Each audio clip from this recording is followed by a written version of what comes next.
Bon, il peut y en avoir plusieurs. Il peut y avoir des process côté serveur qui peuvent être ralentis par une version PHP pas à jour, par exemple, une base de données qui est mal faite, ou alors la distance qui sépare l'internaute du serveur.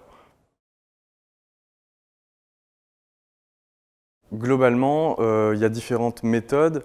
On peut avoir ce genre de données dans l'outil d'analytics qu'on utilise, forcément parce que l'outil d'analytics, il va nous permettre d'avoir justement ce temps, le temps final que l'utilisateur va voir avec tous les chargements de la page, donc pas seulement le fichier HTML, aussi tous les autres types de fichiers, les scripts, les images, les appels externes, les boutons de réseaux sociaux, etc.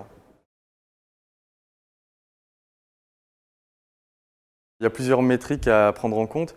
Il y a une commande qu'on peut faire, c'est la commande htop, qui nous permet d'avoir une vision sur la CPU, la RAM, l'utilisation de la RAM et le swap.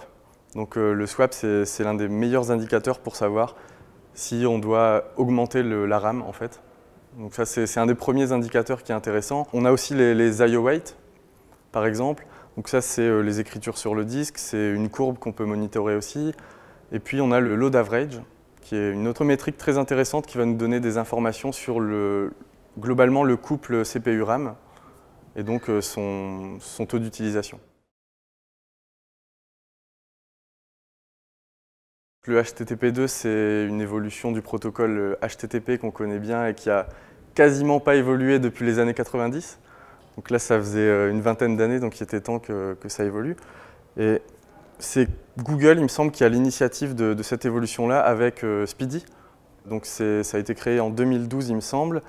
Et donc le principe de Speedy, c'est de compresser les données qui vont être échangées entre le serveur et le navigateur, et puis d'utiliser le multiplexage, il me semble, pour permettre justement aux fichiers de se télécharger en parallèle et non plus les uns après les autres.